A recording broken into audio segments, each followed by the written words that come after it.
देखी होगी ना, जो संजय बारू एक मनमोहन सिंह के प्रेस एडवाइजर होते थे, the accidental prime minister. Bharat का कोई पहला एक्सीडेंटल प्राइम मिनिस्टर था तो पंडित जवाहरलाल नेहरू थे। चुनाव नहीं हुए थे, चुनाव तो हुए थे ना, ईवीएम हैक हो गई थी और वो गांधी जी ने करवाई। हाँ, पहली ईवीएम भारत की किसी ने हैक करवाई है, वो मोहनदास करमचंद गांधी जी ने करवाई है। कार्य समिति, प्रदेश कांग्रेस कार्य समितियां जितनी भारत में थी, उनमें से जो 13 जो थी, उन्होंने सरदार पटेल का नाम लिया, एक दोनों जो है आचार्य कृपलानी का नाम लिया। नेहरू के नाम पे 0 वोट था। बैठक बैठी तो सबसे पहले आचार्य कृपलानी उसके मास्टरमाइंड बने, गांधी के टूल बने, मतलब गांधी का हथियार बने। तो आचार्य कृपलानी ने सबसे पहला काम किया, बोला मैं अपना नाम वापस लेता हूँ। गांधी ने उनको कहते तो अपना नाम वापस लो, तो आचार्य कृपलानी ने नाम वापस ले लिया। अब ये कोई प्रखर श्रीवास्तव नहीं कह रहा, ये बात खुद आचार्य कृपलानी अपनी पुस्तक में लिख के गए। तो आचार्य कृपलानी ने नाम वापस ले लिया। अब बचे सरदार पटेल। अब उसके बाद एक दूसरा काम आचार्य कृपलानी ने किया, उन्होंने जेब से एक पर्चा निकाला जिसमें नेहरू के नाम का प्रस्ताव था। वहां पे जो कार्य समिति के लोग थे उनसे बोला कि इनका नाम प्रस्तावित कर दो, तो कार्य समिति में नेहरू का नाम प्रस्तावित हो गया। अब दौड़ में बचे 2 लोग, सरदार पटेल जिनके पास सब सदस्य मत हैं, और एक कार्य समिति के कुछ सदस्यों ने नेहरू का नाम दे दिया, तो नेहरू दूसरे हो गए कि हमारे नेता कैसे थे।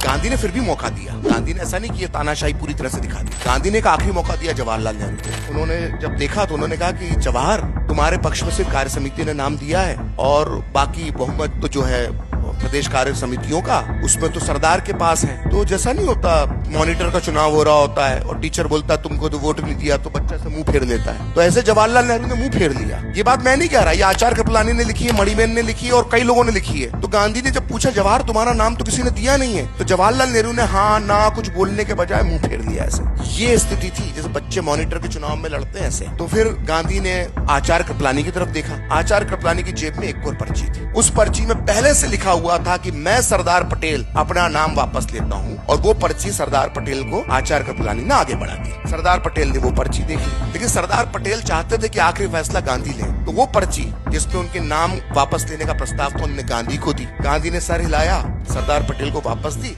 और सरदार पटेल ने अपने नाम वापसी का जो पहले से प्रारूप लिखा हुआ था, जो उन्होंने नहीं लिखा था, वो उन्होंने उस पे हस्ताक्षर कर दिए, और इस एक हस्ताक्षर से इस मुल्क के भविष्य बदल गया। और ये प्लानिंग और प्लॉटिंग करने वाला जो टूल था आचार्य कृपलानी, उनको बड़ा दुख हुआ, बाद में पश्चाताप हुआ। एक समय के बाद जब नेहरू ने भी उनको काट दिया भारतीय राजनीति में, तो जब उन्होंने अपनी आत्मकथा लिखी और गांधी के संस्मरण लिखे, तो उन्होंने क्या लिखा ये मालूम होना चाहिए आज की जनरेशन को। वो लिखते हैं कि इस पूरी घटनाक्रम की, मैंने जब ये सब जो गांधी के कहने पे किया, मुझे आज पछतावा होता है कि मैंने गांधी के कहने पे ये सब क्यों किया।